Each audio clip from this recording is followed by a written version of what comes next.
Bar കോഴ വിവാദത്തിൽ മുഖ്യമന്ത്രി അടക്കമുള്ള കോൺഗ്രസ് നേതാക്കളുടെ പ്രതികരണങ്ങൾക്ക് ഒരേ സ്വരം. അന്വേഷണത്തെ സർക്കാർ ഭയപ്പെടുന്നില്ലെന്ന് മുഖ്യമന്ത്രി വ്യക്തമാക്കിയപ്പോൾ സർക്കാരിനെ അട്ടിമറിക്കാമെന്നത് മലർപ്പൊടിക്കാരന്റെ സ്വപ്നമാണെന്നായിരുന്നു ആഭ്യന്തരമന്ത്രിയുടെ പ്രതികരണം.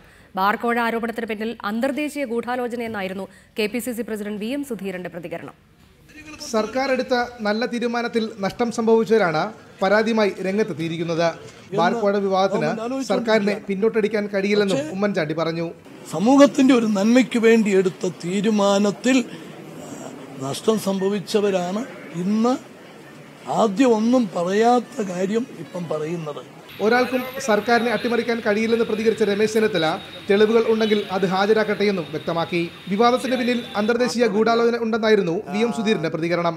അന്തർദേശീയ തലത്തിലുള്ള മദ്യക്കുത്തകകളുടെ സ്വാധീനം കൂടി ഉണ്ടെന്ന് അനുമാനിക്കാവുന്ന ഒരു സാഹചര്യമാണ് വന്നിട്ടുള്ളത്.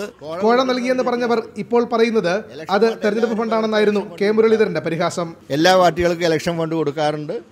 സാധാരണ ഇലക്ഷൻ ഫണ്ട് കിട്ടുമ്പോൾ അതാരും മണത്തു നോക്കാറില്ല. അതിൽ സ്പിരിറ്റിൻ്റെ മണമുണ്ടോ മറ്റെന്തെങ്കിലും മണമുണ്ടോ എന്ന് ആരും മണത്തു നോക്കാറില്ല. അതേസമയം ബാർക്കോഴ വിവാദത്തിലെ സത്യം 2 ദിവസത്തിനകം വെളിപ്പെടുത്തുമെന്നായിരുന്നു പി.സി. ജോർജിന്റെ വാദം. എന്നാൽ തെളിവുകൾ പുറത്തുവരാൻ പോകുന്നില്ലെന്ന് വെള്ളാപ്പള്ളി നടേശൻ വ്യക്തമാക്കി. ബാർക്കോഴ കേസിൽ മുഖ്യമന്ത്രി ഒത്തുതീർപ്പിന് ശ്രമിക്കുകയാണെന്നായിരുന്നു ബി.ജെ.പി. സംസ്ഥാന പ്രസിഡന്റ് വി. മുരളീധരന്റെ ആരോപണം. News desk reporter.